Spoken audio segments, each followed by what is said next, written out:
ঝুমুর আবিরকে বলে, আমাদের বিয়েটা কেউ মেনে নেবে না, আপনি এখান থেকে চলে যান। আবির বলে, আপনি এসব নিয়ে একদম ভাববেন না, আমি আমার কর্তব্য পালন করব। তখনই অবিতাজ এসে আবিরকে বলে যে 3জন মহিলাকে অ্যারেস্ট করা হয়েছে, তাদের শনাক্ত করার জন্য তোমাকে একবার থানায় যেতে হবে। আবির বলে, কিন্তু ঝুমুর তো বাড়িতে একা থাকবে। অবিতাজ বলে, ও একা থাকতে পারবে। তারপর আবির ঝুমুরকে বলে, আপনি কোথাও যাবেন না, আমার কথা দিন।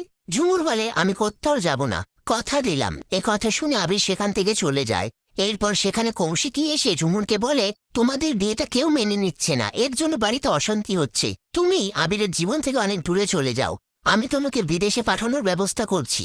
এ কথা শুনে ঝুমুর আপন মনে বলে, দূরে চলে যাব জানতাম, কিন্তু এতটা দূরে যে দাদাবাবুকে চোখের দেখাও দেখতে পারবো না।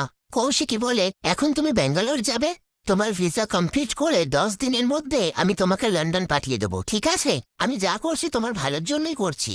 এবার তুমি সিঁদুরটা মুছে ফেলো, ওটা রাখার কোনো দরকার নেই, এর কোনো মূল্য না তোমার কাছে আছে না আবিরের কাছে, দাঁড়াও আমি মুছে দিই। এই বলে কৌশিকী সিঁদুরটা মুছতে গেলে আবির এসে কৌশিকীর হাতটা ধরে বলে, কে তোমাকে অধিকার দিয়েছে, কোন সাহসে ওনার স্মৃতির সিঁদুর মুছতে গিয়েছিলে? ঝুমুরের মতো মেয়ের কাছে সিঁদুরের মূল্য কি সেটা আমার ভালো করে জানা আছে, আর আমাদের মধ্যে ভালোবাসা আছে কি নেই সেটা নিয়ে তোমায় ভাবতে হবে না। তুমি এখানে এসেছিলে আমাদের ওই বাড়িতে নিয়ে যাওয়ার জন্য, তাহলে এসব ভুলভাল কথা ঝুমুরকে কেন বলছিলে? কৌশিকী বলে, এটা না করলে কেউ ভালো থাকবে না, তুমি দিনের পর দিন পেখম ভেবে ঝুমুরকে ইউজ করেছো, তোমার লজ্জা করছে না আবির?